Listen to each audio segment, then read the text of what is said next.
Halo pemirsa, apa kabar Anda sekeluarga? Kami berharap Anda tetap dalam keadaan sehat, sejahtera, dan tentunya selalu berbahagia. Dimanapun berada, dari Sabang sampai Merauke, dari Miangas sampai Pulau Rote.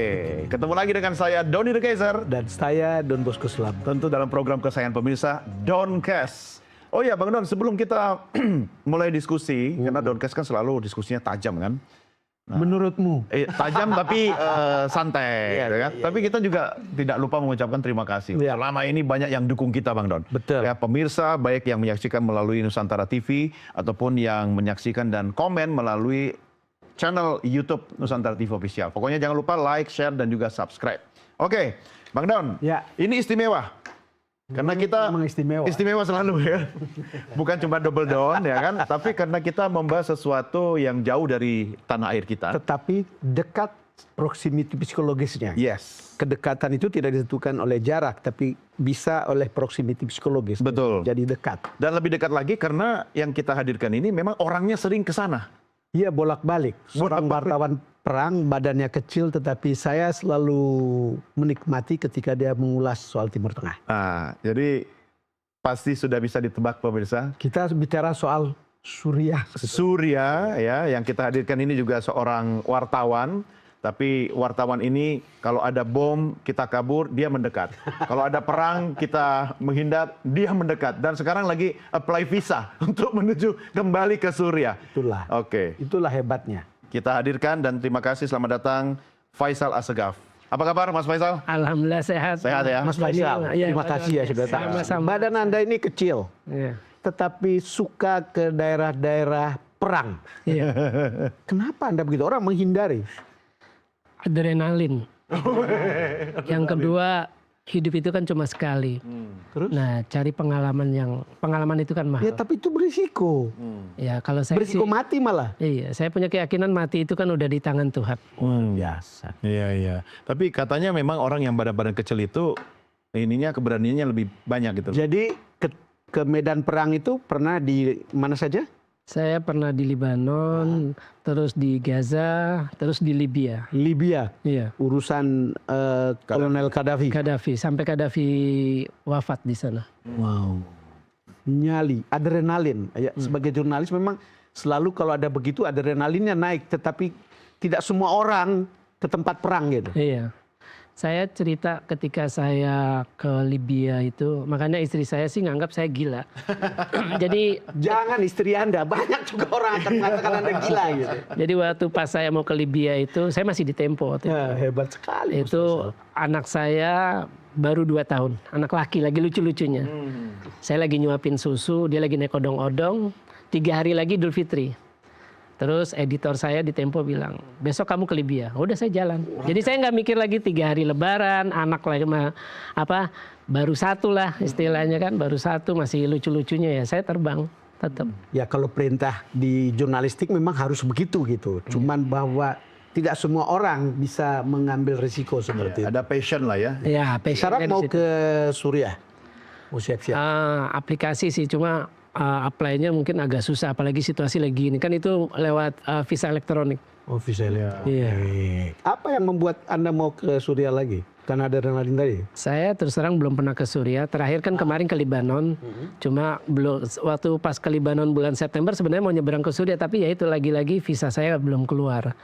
Ya karena saya ini kan sejarah ketika sebuah rezim yang udah usianya, kalau hitung dari bapaknya Hafiz al-Assad itu udah dari tahun 1971, berarti artinya usianya itu udah 53 tahun. Dan bisa runtuh, sama seperti ketika Gaddafi saya ada di sana, itu 42 tahun rezim itu kan sebuah sejarah. Akhirnya runtuh juga. Akhirnya runtuh juga, apalagi juga negara-negara Arab ini punya kedekatan dengan Indonesia karena kita tahu punya sentimen agama, kita kan mayoritas Muslim. Dan lagi Suriah itu, Damaskus itu kan bekas ibu kota dinasti Umayyah. Kalau Baghdad itu dinasti Abbasiyah. Jadi memang ada kedekatan terhadap peradaban Islam. Pelajarannya Don, jangan terlalu lama berkuasa. Oh iya. You mau atau tidak, suka atau tidak suka, diruntuhkan. Iya, mungkin masyarakat ya. Iya, pelajaran utama. Tapi pelajaran kedua, kalau mau lama berkuasa, jangan lupa pembagian. Ya kan? Dalam matematika kan bukan cuma unsur kali, kurang, tambah, bagi. Kan? Nah, sekarang kita soal Suriah. Ya, Suriah. Sebetulnya kenapa orang melihat bahwa Bashar al-Assad itu jatuh hanya dalam 11 hari. Ya memang ini mengejutkan ya bagi semua pihak. Informasinya itu ada beragam. Ya. Salah satu informasinya itu bilang bahwa Iran sudah memperingatkan Bashar al-Assad. Ini bakal ada pemberontakan nih. Saya lupa berapa bulan. Iran ya sekutunya Bashar al-Assad. Cuma Bashar al-Assad menganggap remeh. Itu informasi yang pertama. Terus informasi yang kedua, Iran bilang ke Turki karena pemberontak itu kan basisnya semua di Idlib. Baik HTS, baik Syrian National Army, Al-Qaeda atau ISIS kan semua di Idlib. Semua di situ sejak 2016 setelah kalah di Aleppo. Padahal sebenarnya kalau Suriah mau habisin bisa, cuma dunia internasional karena mendukung pemberontakan itu jadi mereka pakai basis kemanusiaan, mereka harus dipindahkan ke memang Idlib. complicated ya. Complicated. Nah itu Iran bilang ke Turki. Karena Turki yang jaga punya pos militer di Idlib kan, mereka punya pos militer. Kata Turki tenang aja, mereka nggak akan Turki berurusan dengan Kurdistan sebetulnya kan? Nah, dengan Kurdistan karena dia mau menumpas pemberontak Kurdi. Nah, informasi yang lain adalah bahwa memang ada kudeta dari dalam. Jadi ada perintah, makanya tidak ada perlawanan sama sekali. Dari ketika pemberontakan itu dimulai, serangan dari Idlib itu pada Rabu 27 November, 3 hari sudah bisa merebut kota terbesar kedua di Suriah yaitu Aleppo. Itu dari Rabu, hanya dalam 3 hari Jumat. Nah itu keluar akhirnya Al-Julani. Terus kemudian juga kemudian tanggal 8 Desember, minggu depannya udah bisa merebut Damaskus. Dan Assad udah pindah. Ini kan aneh, Julani itu dengan Hayat Tahrir Asyamnya, HTS itu kan masuk sebagai organisasi teroris. Dia sudah berani muncul di depan publik. Padahal itu Amerika yang menetapkan. Menjanjikan untuk menangkap $10 juta. Iya. Betul. Sampai sekarang itu tidak dilakukan. Itu kan juga menimbulkan tanda tanya. Ini kok ada orang yang dicap teroris, organisasinya teroris, kok bisa gitu melancarkan serangan pemberontakan, tapi Amerika sendiri yang menetapkan itu tidak mencoba mencegah. Saya awam betul soal Suriah. Tetapi kalau saya punya dugaan seperti menduga ada kudeta gitu dari dalam begitu, saya teringat pada posisi Perdana Menterinya. Kok masih aman-aman saja dan bahkan mau menjadi untuk mentransisi pemerintahannya. Padahal ini kan harus dianggap sebagai bagian dari rezim Al-Assad. Kalau saya melihat ini yang disasar ini adalah orang-orang lebih pada perwira militernya. Karena kan ini rezim militer. Rezim militer kita tahu ramai sekarang ini sampai sekarang mengenai penjara Satnaya. Penjara yang terkenal kejam itu di Damaskus itu sudah banyak korban juga, terus sudah banyak tumpukan mayat, dan sekarang mereka mencoba membuka layer yang di bawah tanah itu sampai 3 lantai di bawah tanah. Jadi memang yang disasar memang sudah banyak eksekusi massal di Homs, di Hama, terus kemudian karena di pemerintahannya sangat represif. Sangat represif, benar. Betul. Ada data, saya kemarin bicara tanya-tanya dengan pengamat politik di Timur Tengah, dia bilang itu puluhan ribu yang mati. 100 malah bisa, 100 ribu. Iya. Dan puluhan ribu yang ada di penjara. Iya. Begitu banyaknya begitu. Tapi kan cerita pengamat itu juga, saya hanya meneruskan aja, Mas. Iya. Cuma kalau tadi Abang bilang begitu mudahnya dia runtuh, lalu kemana dan siapa dan kemana orang-orang yang selama ini di belakang Assad? Ini kan Assad itu kan negara yang memang sangat strategis ya, Suriah ini maksudnya. Cuma masalahnya kenapa Suriah itu? Ini kan hasil konspirasi banyak pihak sejak 2011 kalau kita mau hitung.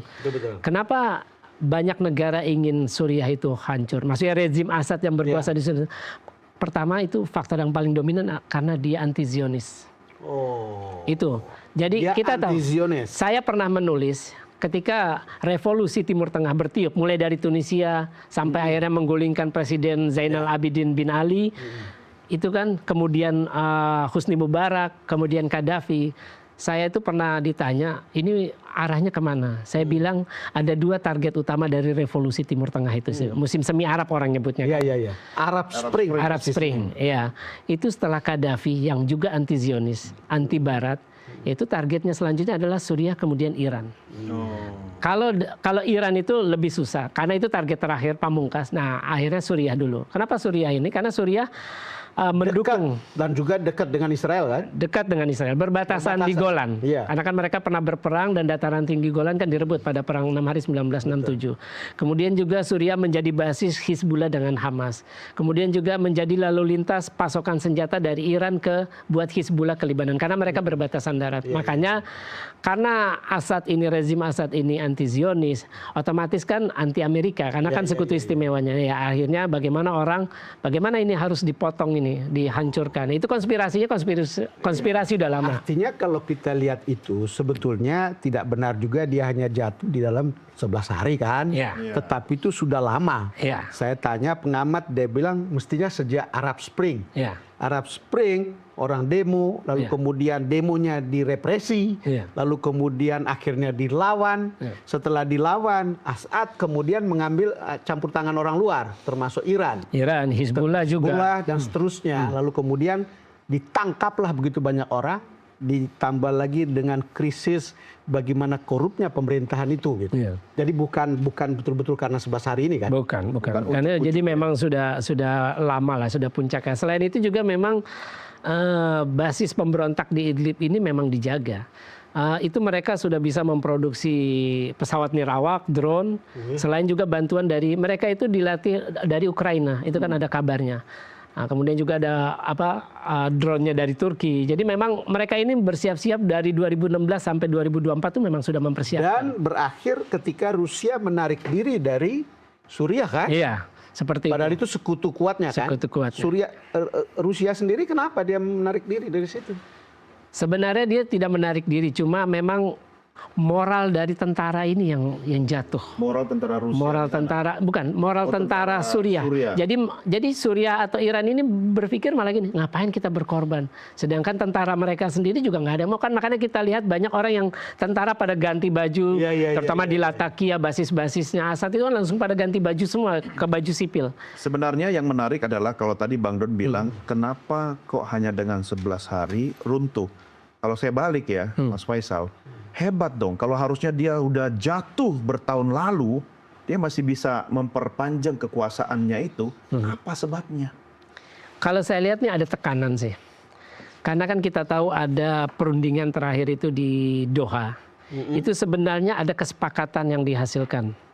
Yaitu salah satu kesepakatan, nah ini yang tidak dilaksanakan, terutama oleh Turki ya. Karena kan perundingan itu kan dihadiri Menlu dari Turki, kemudian Menlu dari Rusia, sama Menlu dari Iran, itu di Doha. Yang membahas masalah perjanjian Astana itu. Nah itu salah satu kesepakatan itu adalah membiarkan Assad tetap berkuasa 8-9 bulan untuk proses transisi. Untuk proses transisi itu sebenarnya ada kesepakatan. Saya tidak ikuti. Yang perjanjian tentang itu kapan persis? Itu Astana kalau tidak salah 2019. Harusnya 9 bulan maksimal, tapi enggak, ya ini yang di Doha terakhir kemarin. Ya, sebelum Assad akhirnya memutuskan dia mundur. Jadi informasinya itu Assad tuh sebenarnya juga mungkin karena dia ngelihat ini memang rakyat sudah jenuh. Dia sudah tahu dia di ujung jenuh. Nah, akhirnya dia berpikir ya udahlah saya mundur. Kelihatannya dia lari baik-baik begitu. Artinya dia tuh sebenarnya kalau dia mungkin masih mau lari baik-baik. Susah juga saya merumuskannya Mas Faisal. Iya, kalau saya melihat harusnya kan ada dia mengeluarkan perintah itu untuk melawan. Itu betul. Tapi itu tidak dilakukan. Artinya mungkin dia sudah membaca bahwa rakyat ini sudah jenuh. Sudah jenuh dengan dinasti Assad ya. Akhirnya dia memutuskan dan mereka memberontak ini kan udah 2 periode 2011 sampai 2019 perlawanan di Bagus ketika ISIS akhirnya kalah. Dia tidak mau mati dan tidak mau melawan rakyat sampai mati sampai titik darah penghabisan. Artinya dia masih, kalau saya melihat sisi positifnya begini. Assad bisa bertahan konspirasi dari berbagai negara. Kita tahu ISIS itu 80 negara, puluhan ribu orang. Terus Al-Qaeda termasuk dari Indonesia pun ngirim kan. Saya pernah ke Istanbul. Orang kemudian datang ke Suriah lewat Turki. Itu sekeluarga lewat Istanbul. Turki. Iya, memang lewat Turki. Pikir lagi perang di sana. Dan orang Indonesia ya. Jadi memang Turki, terus kemudian juga Arab Saudi, Qatar, itu kan mereka tadinya mendukung pemberontakan itu. Sebelum akhirnya Rusia turun tangan setelah ada bom pesawatnya di atas Sinai, yang bom di bawah tempat duduk itu, pesawat komersial. Tadinya kan nggak turun. Amerika juga tadinya nggak melawan ISIS sebelum wartawannya James Foley digorok 2015. Tadinya kan mereka semua mendukung pemberontak ini karena mereka tahu Assad ini pro Iran, sekutunya Iran. Jadi bagaimana harus dijatuhkan. Sementara Iran proksinya di Timur Tengah itu banyak. Nah, Iran gitu. Berarti sebenarnya Assad ini tidak ditumbangkan dong ya. Dia tumbang di momentum dan saat yang tepat dan dengan keikhlasan sebenarnya. Kalau saya melihatnya sih seperti itu. Artinya dia merasa mungkin sudah waktunya Sudah waktunya, dia waktu keluar, selesai. Kalau dia mau kan dia bakal melawan sampai akhir. Dan dia bisa paksa tentaranya untuk melawan. Tapi kan itu tidak Itu ada dilakukan. ada peringatan itu kan tandanya Assad, ini tandanya buat saya. Tapi